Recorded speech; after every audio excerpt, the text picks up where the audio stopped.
Hello बच्चों, स्वागत है आपका हमारे आज के इस वीडियो में। आज से हम साइंस के क्लास 10th के लिए रिवीजन सीरीज़ शुरू कर रहे हैं, जिसमें हर एक चैप्टर्स को हम कवर करेंगे 20 मिनट्स में। और ये सीरीज़ आपकी पूरा जितने भी आपके साइंस के चैप्टर है क्लास 10th में, हर एक चैप्टर्स का आपको 20 मिनट्स का वीडियो मिल जाएगा। तो चलिए हम आज की सीरीज़ को शुरू करते हैं। सबसे पहला हमारा केमिस्ट्री का चैप्टर है chemical reaction and equation. Chemical reaction and equation नाम का चैप्टर है, इसको हम शुरू करने वाले हैं। आपके लिए मैंने सारे नोट्स को लिख दिया है, अगर आप चाहें तो इसको कॉपी में लिख सकते हैं और हर एक चीज़ को समझाया जाएगा आपको। तो देखिए, सबसे पहले chemical reaction and equation chapter में हमसे पूछा जाता है कि what is chemical reaction. Chemical reaction क्या होती है? तो देखिए, केमिकल रिएक्शन एक ऐसा प्रोसेस है जिसमें वन और मोर देन वन सब्सटेंस, यानी एक भी सब्सटेंस हो सकता है और एक से ज़्यादा हो सकते हैं, जब ये आपस में रिएक्ट करते हैं, आपस में रिएक्ट करते हैं और क्या फॉर्म करते हैं, प्रोडक्ट फॉर्म करते हैं, तो इस प्रोसेस को कहा जाता है केमिकल रिएक्शन। यानी क्या हुआ कि जब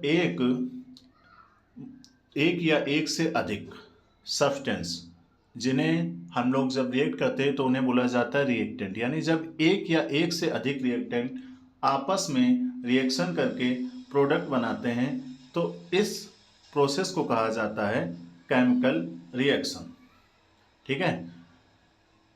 उसके बाद देखिए, पेपर में एग्जाम्पल लिखना बहुत इंपॉर्टेंट होता है। एग्जाम्पल क्या है? जब magnesium ribbon is burned in air it react with oxygen and form magnesium oxide. यानी जब आपका मैग्नीशियम रिबन है, जब वो रिएक्शन करता है एयर के साथ, एयर अर्थात ऑक्सीजन के साथ जब वो रिएक्शन करेगा तो क्या बनाता है? मैग्नीशियम ऑक्साइड बनाता है। ये आपको एग्जाम्पल में मेंशन करना पड़ेगा। बाकी देखिए, एक बार ये भी क्वेश्चन पूछा गया था कि रिएक्टेंट एंड प्रोडक्ट क्या होते हैं, अलग अलग आपसे डिफिनेशन पूछी थी। तो देखिए, रिएक्टेंट्स क्या है? ऐसे सब्सटेंस जो किसी रिएक्शन के अंदर पार्टिसिपेट करेंगे। ऐसे सब्सटेंस जो किसी रिएक्शन के अंदर पार्टिसिपेट करेंगे उन्हें कहा जाता है रिएक्टेंट। और प्रोडक्ट आपका क्या होता है? आफ्टर रिएक्शन जो आपको केमिकल्स मिलेंगे या जो सब्सटेंस मिलेंगे, न्यू सब्सटेंस, उन्हें कहा जाएगा प्रोडक्ट। देखिए, जैसे बताया गया, मैग्नीशियम जब ऑक्सीजन के साथ रिएक्शन करता है तो आपको मैग्नीशियम डाइऑक्साइड मिलेगा। क्या मिलेगा? मैग्नीशियम ऑक्साइड मिलेगा। यहाँ पे देखिए मेंशन किया गया है कि इसमें रिएक्टेंट क्या है? इसमें रिएक्टेंट है आपका मैग्नीशियम एंड ऑक्सीजन, एंड उसके बाद आपको प्रोडक्ट में मिला है मैग्नीशियम ऑक्साइड। आई होप यहाँ तक कि आपको समझ में आ गया होगा। अगले टॉपिक की तरफ बढ़ते हैं। अगला टॉपिक है हमारा केमिकल इक्वेशन। क्या होती है केमिकल इक्वेशन? सबसे पहले डिफिनेशन इंपॉर्टेंट है एग्जाम के पॉइंट ऑफ व्यू से। तो देखिए, केमिकल इक्वेशंस क्या है? A chemical equation is a symbolic representation of the chemical reaction using a chemical formula and symbol. यानी केमिकल इक्वेशन क्या है? किसी भी रिएक्शन का एक सिंबॉलिक रिप्रेजेंटेशन है, जहाँ पे हम जो उसमें रिएक्टेंट हैं, जो प्रोडक्ट हैं जो यूज हुए हैं, उनका क्या करते हैं? सिंबॉलिक रिप्रेजेंटेशन करते हैं। यानी किसी भी रिएक्शन में जो आपके सब्सटेंस यूज हो रहे हैं, जो रिएक्टेंट यूज हो रहे हैं और जो प्रोडक्ट फॉर्म हो रहा है, उसको अगर हम किसी सिंबल की हेल्प से रिप्रेजेंट करते हैं तो उन्हें कहा जाता है केमिकल इक्वेशन। जैसे देखिए, हमने मान लिया कि हाइड्रोजन प्लस ऑक्सीजन की रिएक्शन हुई, हाइड्रोजन प्लस ऑक्सीजन की रिएक्शन हुई और आपको क्या मिला? वाटर। तो ये तो हमारा वर्ड रिप्रेजेंटेशन है कि हमने बता दिया है कि हाइड्रोजन प्लस ऑक्सीजन की रिएक्शन हुई है और आपको वाटर प्रोडक्ट में मिला है। लेकिन जब हम इसका केमिकल रिप्रेजेंटेशन करेंगे तो हम इनके नाम को यूज नहीं करेंगे, बल्कि इनके सिंबल को यूज करेंगे। जैसे देखिए, H2 प्लस O2, H2 यानी हाइड्रोजन और O2 यानी ऑक्सीजन, गिव्स H2O। यहाँ से क्या मिल गया आपको? यहाँ से आपको वाटर मिला, यानी हाइड्रोजन ने जब ऑक्सीजन के साथ रिएक्ट किया तो आपको वाटर मिला। इस तरीके से रिप्रेजेंट करना कहलाता है आपका केमिकल इक्वेशन। आगे बढ़ते हैं। अगला हमारा टॉपिक है balanced and unbalanced chemical equation. तो देखिए, केमिकल इक्वेशन दो तरीके की होती हैं, एक आपकी बैलेंस्ड होती हैं और एक क्या होती है? इनबैलेंस्ड होती हैं। तो देखिए, बैलेंस्ड का मतलब क्या है? जैसे ये आपकी रिएक्शन हो गई,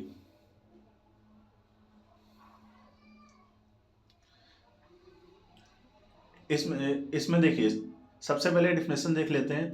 N unbalanced chemical equation has unequal number of atoms on both side, यानी जब बोथ साइड अर्थात रिएक्टेंट के साइड एंड प्रोडक्ट के साइड क्या हो, नंबर ऑफ एटम्स का जो नंबर हो वो अलग अलग हो, तो ऐसे रिएक्शन को क्या कहा जाता है, अनबैलेंस्ड रिएक्शन कहा जाता है। बैलेंस्ड रिएक्शन क्या होती है, a balanced chemical equation has equal number of atoms on each side, यानी दोनों साइड, प्रोडक्ट साइड और रिएक्टेंट साइड, जब नंबर ऑफ एटम्स क्या हो, इक्वल हो, तो ऐसे रिएक्शन को कहा जाता है बैलेंस्ड रिएक्शन। देखिए एग्जांपल मैंने लिख के रखा है, अनबैलेंस्ड रिएक्शन में क्या है, H2 प्लस O2 रिएक्ट कर रहा है, H2O बना रहा है। यहाँ पे आप देखिए, और हाइड्रोजन के कितने मॉलिक्यूल हैं, 2 मॉलिक्यूल हैं, जबकि ऑक्सीजन के भी कितने हैं, 2 मॉलिक्यूल हैं। जब फाइनल प्रोडक्ट बना है वाटर, तो देखिए यहाँ पे आपको हाइड्रोजन का तो 2 मॉलिक्यूल दिख रहा है, लेकिन ऑक्सीजन का कितना मॉलिक्यूल दिख रहा है, 1 मॉलिक्यूल दिख रहा है। इसका मतलब क्या हुआ, इसका मतलब ये हुआ कि रिएक्टेंट साइड तो ऑक्सीजन 2 थे, लेकिन जब आप प्रोडक्ट साइड जाते हैं तो आपको ऑक्सीजन कितने देख को मिला है, 1 देखने को मिला है। तो 2 से इधर साइड कितना, 1 है, यानी इधर 2 आपके ऑक्सीजन के मॉलिक्यूल है, प्रोडक्ट साइड ऑक्सीजन का 1 मॉलिक्यूल है। इसका मतलब क्या है, ऑक्सीजन के मॉलिक्यूल इनबैलेंस्ड है, ऑक्सीजन के मॉलिक्यूल्स के नंबर बराबर नहीं है, तो ऐसी रिएक्शन को क्या कहा जाता है, इनबैलेंस्ड रिएक्शन कहा जाता है। दूसरी तरफ आप देखेंगे बैलेंस्ड रिएक्शन क्या होती है, जैसे यहाँ पे देखिए, हाइड्रोजन के कितने मॉलिक्यूल, हाइड्रोजन के कितने 4 मॉलिक्यूल हैं और ऑक्सीजन के कितने हैं 2। हाइड्रोजन के 4 मॉलिक्यूल है, ऑक्सीजन के 2 मॉलिक्यूल्स हैं। जब आप प्रोडक्ट साइड देखेंगे तो भी आपको हाइड्रोजन के कितने मॉलिक्यूल दिख रहे हैं, 2 और 4, और ऑक्सीजन के मॉलिक्यूल आपको 2 दिखाई दे रहे हैं, यानी 2 दिख रहे हैं। तो ये कैसी रिएक्शन है, ये बैलेंस्ड रिएक्शन है, याद रखिएगा डेफिनेशन विद एग्जांपल के साथ। और लास्ट में आपको ये जो पीडीएफ है ये भी आपको डिस्क्रिप्शन में मिल जाएगा, तो आप चाहे तो उसको वहां से डाउनलोड कर सकते हैं और क्लियरली आपको नोट्स बने हुए मिलेंगे। सब शॉर्ट नोट्स हैं जो आपको रिवाइज करने में बहुत हेल्प करेंगे। अगला हमारा है लॉ ऑफ कंजर्वेशन ऑफ मास। क्या होता है लॉ ऑफ कंजर्वेशन ऑफ मास, तो देखिए law of conservation of mass simple सा कहता है कि कोई भी रिएक्शन है, कोई भी आपकी केमिकल रिएक्शन है, तो उसमें ना तो मास क्रिएट होगा और ना ही डिस्ट्रॉय होगा। ना ही आप मास क्रिएट कर सकते हैं और ना ही मास डिस्ट्रॉय कर सकते हैं। यानी इसका मतलब ये है कि जितना मास आप रिएक्टेंट साइड देंगे, जितना मास आप रिएक्टेंट साइड देंगे, उतना ही मास आपको प्रोडक्ट साइड मिलेगा। यानी रिएक्टेंट और प्रोडक्ट का मास आपस में बराबर होता है। सिर्फ इतना इस लॉ में कहा गया है, मास ऑफ रिएक्टेंट बराबर होगा मास ऑफ प्रोडक्ट के। रिएक्टेंट का मास बराबर होगा किसके, प्रोडक्ट के मास के। देखिए the total mass of the reactant is equal to the total mass of the product. समझ में आ गया होगा आपको law of conservation of mass. अगली बात करते हैं, देखिए type of chemical reaction. Type of chemical reactions बहुत इंपॉर्टेंट क्वेश्चन है, कई बार एग्जाम में पूछा गया और इसके आने की पॉसिबिलिटी अभी भी है। तो देखिए टाइप ऑफ रिएक्शंस क्या है कि हमने रिएक्शंस को डिफरेंट कैटेगरीज में डिवाइड किया गया है नेचर ऑफ द अकरिंग, यानी जिस तरीके से वो रिएक्ट करती हैं उसके नेचर के ऊपर हमने क्या किया है, रिएक्शंस को कई सारे टाइप्स में डिवाइड किया गया, जिसमें आपको मेन जो टाइप्स हैं वो आपके 5 टाइप हैं। कौन से हैं, कॉम्बिनेशन रिएक्शन है, डिकम्पोजिशन रिएक्शन है, डिस्प्लेसमेंट रिएक्शन है, डबल डिस्प्लेसमेंट रिएक्शन है, ऑक्सीडेशन एंड रिडक्शन रिएक्शन है। इसी रिएक्शन को एक साथ हम कहते हैं रेडॉक्स रिएक्शन। याद रखिएगा इसको कहा जाता है रेडॉक्स रिएक्शन, रेडॉक्स रिएक्शन कहा जाता है। आगे बढ़ते हैं, एक एक करके सारी रिएक्शंस को हम डिटेल में विद एग्जांपल के साथ देखने वाले हैं। सबसे पहले कौन सी रिएक्शन है हमारी, सबसे पहले रिएक्शन है कॉम्बिनेशन रिएक्शन। देखिए कॉम्बिनेशन रिएक्शन के नाम से ही पता चल रहा है कि कोई चीज़ कंबाइंड हो रही होगी। कॉम्बिनेशन का मतलब क्या है, कोई चीज़ कंबाइंड हो रही होगी आपस में। तो देखिए इसमें क्या होता है कि एक रिएक्टेंट या एक से ज़्यादा रिएक्टेंट, 2 और मोर सब्सटेंस क्या होते हैं, 2 और मोर रिएक्टेंट्स क्या होते हैं, आपस में कंबाइंड हो जाते हैं और कंबाइंड होने के बाद सिंगल प्रोडक्ट बनाते हैं। जैसे ये देखिए जनरल इक्वेशंस में समझाया गया, मान लीजिए कोई ए है और वो कंबाइंड हो रहा है किसके साथ, बी के साथ। ए कंबाइंड हो रहा है बी के साथ और प्रोडक्ट में आपको मिल रहा है ए बी, ये आपस में क्या हो गए, कंबाइंड हो गए और आपको प्रोडक्ट में मिला है ए बी। तो ऐसे रिएक्शन को क्या कहा जाता है, कॉम्बिनेशन रिएक्शन कहा जाता है। एग्जाम्पल के लिए आप याद रख सकते हैं, क्योंकि एग्जाम में आपको एग्जाम्पल्स की बहुत ज़्यादा रिक्वायरमेंट पड़ेगी, क्योंकि हर एक रिएक्शन के साथ आपको एग्जाम्पल लिखना कंपलसरी होता है इन केमिस्ट्री। तो देखिए दिस रिएक्शन जो आपको दी गई है इसमें क्या है, कैल्शियम ऑक्साइड रिएक्शन कर रहा है वाटर के साथ और कैल्शियम हाइड्रोक्साइड बना रहा है, यानी एक कैल्शियम ऑक्साइड है और एक वाटर के साथ रिएक्शन कर रहा है, क्या बना रहा है, कैल्शियम हाइड्रोक्साइड बना रहा है, यानी दो रिएक्टेंट ने मिलकर एक प्रोडक्ट को बनाया है। तो this type of reaction is called combination reaction. अगला हम बात करेंगे डिकम्पोजिशन रिएक्शन। देखिए डिकम्पोजिशन भी अपने नाम से ही बता रहे हैं क्या होना, डिकम्पोज होना। डिकम्पोज होने का मतलब होता है टूट जाना, छोटे छोटे टुकड़ों में टूट जाना। तो देखिए ये एक ऐसी रिएक्शन है जिसमें आपका एक सिंगल कंपाउंड या आप बोल सकते हैं एक सिंगल सब्सटेंस क्या हो जाता है, ब्रेक डाउन हो जाएगा टू और मोर सिंपल सब्सटेंस में। टू और मोर सिंपल सब्सटेंस में एक आपका कंपाउंड टूट जाएगा। तो ऐसी रिएक्शन को कहा जाता है डिकम्पोजिशन रिएक्शन। Definition लिखी हुई, a decomposition reaction is a reaction in which a single compound break down into two or more substance। जब एक सिंगल कंपाउंड ब्रेक डाउन हो जाता है दो या दो से ज्यादा सब्सटेंस में, तो इस रिएक्शन को क्या कहा जाता है, डिकम्पोजिशन रिएक्शन कहा जाता है। अब देखिए डिकम्पोजिशन होने के लिए या किसी सब्सटेंस के टूटने के लिए कुछ नेसेसरी कंडीशंस होती है ना, तो यहाँ पे कौन सी कंडीशंस है, आपको एनर्जी प्रोवाइड करानी पड़ेगी कि जब कोई एक सब्सटेंस दो सब्सटेंस में या दो से ज्यादा सब्सटेंस में ब्रेक डाउन होगा तो आपको क्या करानी पड़ेगी, एनर्जी प्रोवाइड करानी पड़ेगी। तो ये एनर्जी किस फॉर्म में हो सकती है, हीट के फॉर्म में आप दे सकते हैं, लाइट के फॉर्म में दे सकते हैं, या फिर इलेक्ट्रिसिटी के फॉर्म में भी दे सकते हैं। तो देखिए जनरल इक्वेशन क्या है, जनरल इक्वेशन है कि मान लीजिए ए बी एक कंपाउंड था और आपने इसको हीट दे दी, तो ये ब्रेक डाउन किस में हो गया, ए प्लस बी में, यानी एक सब्सटेंस से क्या हो गया, एक से ज्यादा सब्सटेंस बन गए, यानी दो प्रोडक्ट आपको बने। तो ऐसे रिएक्शन को क्या कहा जाता है, डिकम्पोजिशन रिएक्शन।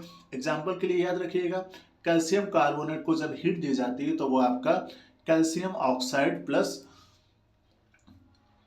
कार्बन ऑक्साइड में टूट जाता है या कार्बन मोनोऑक्साइड में टूट जाता है। अगला हमारा क्या है, डिस्प्लेसमेंट रिएक्शन। अगली हमारी है डिस्प्लेसमेंट रिएक्शन। तो देखिए डिस्प्लेसमेंट रिएक्शन में क्या है कि a displacement reaction is a reaction in which a more reactive element displace a less reactive elements from its compound, यानी एक जो मोर रिएक्टिव एलिमेंट्स। अब देखिए मोर रिएक्टिव एलिमेंट और लेस रिएक्टिव एलिमेंट्स आप कैसे डिसाइड करेंगे, इसके लिए आपको सीरीज पढ़नी पड़ती है, जो रिएक्टिविटी सीरीज है आपकी चैप्टर 3 में। तो जब मैं चैप्टर 3 डिस्कस करूंगा तो वहां पे आपको बताऊंगा कि कैसे आप आइडेंटिफाई करेंगे कौन मोर रिएक्टिव है कौन लेस रिएक्टिव है। तो अभी फिलहाल आप ये डिफिनेशन याद रखिए कि क्या है, displacement is a reaction in which more reactive element displace कर देता है किसको, लेस रिएक्टिव एलिमेंट्स को इसके कंपाउंड से। तो ऐसी रिएक्शन को क्या कहा जाता है, डिस्प्लेसमेंट रिएक्शन कहा जाता है। जनरल इक्वेशन देखिए ये लिखी हुई है कि आपका कोई ए सब्सटेंस था और एक कंपाउंड था बी और सी। तो क्या हुआ, ये ए जाएगा, चूंकि इसको हमने मोर रिएक्टिव माना है तो ये जाएगा और बी को क्या करेगा, इसकी जगह से डिस्प्लेस कर देगा, बी को इसकी जगह से हटा देगा, बी को इसकी जगह से हटा देगा और खुद क्या हो जाएगा, सी के साथ कंबाइंड हो जाएगा, यानी ये हो जाएगा ए सी प्लस बी। तो इसमें क्या हुआ है, देखिए ए सब्सटेंस था, ए आया और एक कंपाउंड बी सी था, ये ज्यादा रिएक्टिव था तो इसने बी को उसके प्लेस से डिस्प्लेस कर दिया, उसको हटा दिया और खुद उसकी जगह पे आ गया। तो ऐसी रिएक्शंस को कहा जाता है आपकी डिस्प्लेसमेंट रिएक्शन। डिस्प्लेसमेंट रिएक्शन की जनरल इक्वेशन लिखी हुई है, एग्जांपल में याद रखिएगा, जिंक प्लस कॉपर सल्फेट।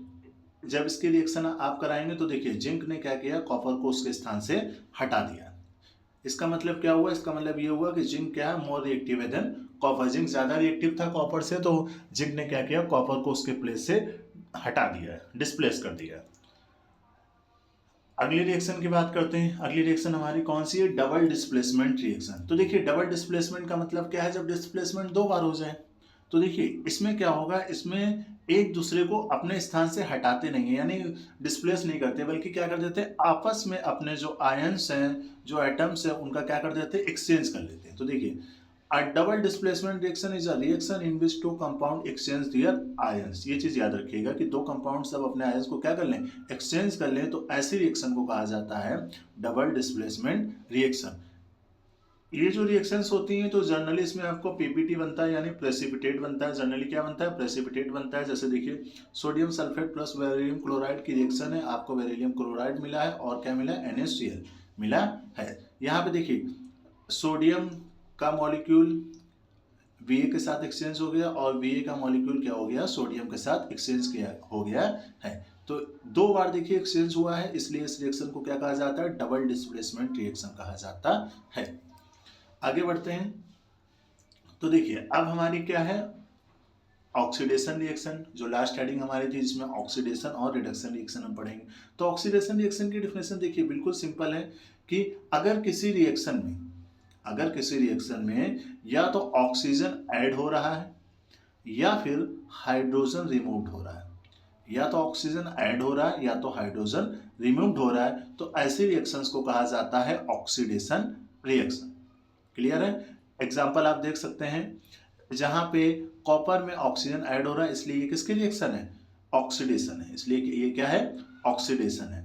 अगला हमारा क्या है, अगला हमारा है रिडक्शन रिएक्शन। देखिए रिडक्शन रिएक्शन क्या है, reduction is a reaction in which oxygen removed, पहले ऑक्सीजन ऐड हो रहा था, अब क्या है, ऑक्सीजन क्या हो जाए, रिमूव्ड हो जाए और हाइड्रोजन क्या हो जाए, ऐड हो जाए। यानी एक ऐसी रिएक्शन जिसमें आपका ऑक्सीजन रिमूव हो रहा है और हाइड्रोजन ऐड हो रहा है, ऐसे रिएक्शन को कहा जाता है रिडक्शन रिएक्शन। ऐसे रिएक्शन को क्या कहा जाता है, रिडक्शन रिएक्शन कहा जाता है। जैसे देखिए यहाँ पे कॉपर ऑक्साइड है, हाइड्रोजन से रिएक्शन कराते हैं तो यहाँ से ऑक्सीजन आपका रिमूव हो जाता है और हाइड्रोजन के साथ कंबाइंड होकर वाटर बना लेता है और यहाँ पे कॉपर बच जाता है। तो यहाँ पे ऑक्सीजन क्या हो रहा है, रिमूव्ड हो रहा है, इसलिए इस रिएक्शन को कहा जाता है रिडक्शन रिएक्शन। अब देखिए यहाँ पे एक पॉइंट याद रखिएगा, कुछ रिएक्शंस ऐसी होती हैं जिसमें आपका ऑक्सीडेशन प्लस रिडक्शन साथ साथ, ऑक्सीडेशन और रिडक्शन साथ साथ यानी साइमल्टेनियसली हो, तो ऐसी रिएक्शन को बेटा रेडॉक्स रिएक्शन कहा जाता है।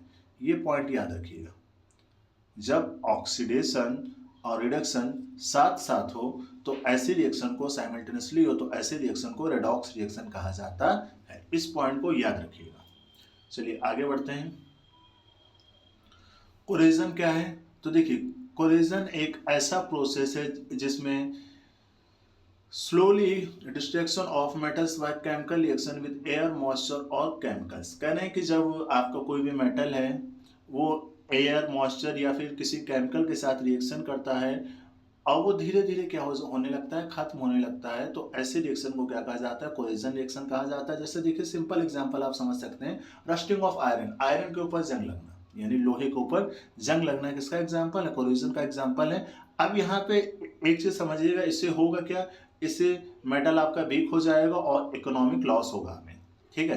तो ये इफेक्ट होता है किसका, कोरेजन का। अब देखिए रस्टिंग ऑफ आयरन क्या है, रस्टिंग ऑफ आयरन क्या है, एक टाइप है कोरेजन का जिसमें आयरन रिएक्ट करता है ऑक्सीजन के साथ एंड मॉइस्चर के साथ और क्या बनाता है, रस्ट बनाता है। रस्टिंग ऑफ आयरन क्या है, rusting of iron is a type of corrosion in which iron react with oxygen and moisture to form rust. इसे क्या कहा जाता है, रस्टिंग कहा जाता है। केमिकल फॉर्मूला आप ये देख सकते हैं, रस्ट का लिखा हुआ है। नेसेसरी कंडीशंस क्या है आपकी रस्टिंग होने के लिए, तो देखिए रस्टिंग होने के लिए ऑक्सीजन रिक्वायर्ड होती है और वाटर रिक्वायर्ड होता है। अगर इन दोनों में से कोई भी एक एब्सेंट होगा तो रस्टिंग नहीं होगी। अगली बात करें आप प्रिवेंशन कैसे कर सकते हैं कोरेजन का, तो देखिए पेंटिंग करके, oiling and gracing, galvanisation, alloying, electroplating, ये सब आपसे डिटेल में नहीं पूछा जाएगा, बस इतना ही याद रखना है कि किस तरीके से प्रिवेंशन किया जा सकता है, सिर्फ मेथड्स के नाम आपको याद रखने हैं। अगला हमारा क्या है, रेसिडिटी। रेसिडिटी क्या है, ऑक्सीडेशन हो जाता है फैट्स एंड ऑयल का फूड मटेरियल में, जिससे क्या हो जाता है, उनकी अनप्लेजेंट स्मेल और टेस्ट बदल जाता है। यानी उनकी जो स्मेल होती है, जो उनका टेस्ट होता है, वो क्या हो जाता है, चेंज हो जाता है। यानी फूड्स क्या हो जाते हैं, खराब हो जाते हैं, स्पॉइल हो जाते हैं। तो इस प्रोसेस को क्या कहा जाता है, रेसिडिटी कहा जाता है। इंपॉर्टेंट है, याद रखिएगा। प्रिवेंशन ऑफ रेसिडिटी कैसे कर सकते हैं, आप उसको फ्रिज में रख दीजिए, एंटीऑक्सीडेंट का यूज कर सकते हैं, पैकिंग कर सकते हैं नाइट्रोजन गैस के साथ। नाइट्रोजन गैस के साथ आप पैकिंग करेंगे तो भी क्या हो जाएगा, इसका प्रिवेंशन हो जाएगा, ठीक है। तो या आप उसको storing food in air tight container, यानी ऐसे कंटेनर में रख दे जहां पे एयर ना जा सके, तो भी आप क्या कर सकते हैं, रिस्टोर करके रख सकते हैं, फूड को खराब होने से बचा सकते हैं। तो देखिए यहां से हमारा चैप्टर क्या हो गया, कंप्लीट हो गया है। जैसा मैंने कहा था आपको 20 मिनट्स में हो जाएगा, अप्रोक्सीमेटली 20 मिनट्स टाइम हो चुका है। इसका अगर आपको पीडीएफ चाहिए तो हमारे डिस्क्रिप्शन में आपको मिल जाएगा, वहां से डाउनलोड कर दीजिए, शॉर्ट नोट्स हैं, अच्छे से रिवाइज कीजिए। एक चीज ध्यान रखिएगा, एग्जाम के पॉइंट ऑफ व्यू से किन पॉइंट पे आपको ज्यादा फोकस करना है। तो देखिए important point for examination UP board, यहाँ पे मैंने मेंशन किया है, आपको हमेशा बैलेंस्ड इक्वेशन लिखने पे फोकस करना है और इक्वेशन की बैलेंसिंग को सीखना है। डिफिनेशंस को आपको वर्ड बाय वर्ड लर्न करना है, जैसे मैंने पीडीएफ में मेंशन किया हुआ है, एक लाइन से आप डेफिनेशन को लर्न कर लेंगे, आपके लिए सफिशिएंट है। एग्जाम्पल्स के आपको प्रैक्टिस करनी पड़ेगी, और सबसे ज्यादा इंपॉर्टेंट है आपका कोरिजन एंड डेंसिटी। ये टॉपिक्स आपके इंपॉर्टेंट हैं इस बार के एग्जाम के लिए। और लास्ट पॉइंट में आपको ध्यान रखना है,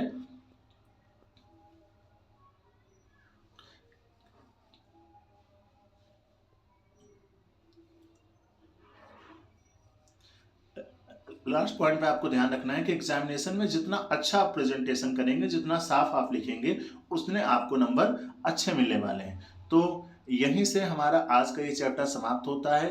कल मैं दूसरा वीडियो अपलोड करूंगा सेकेंड चैप्टर का।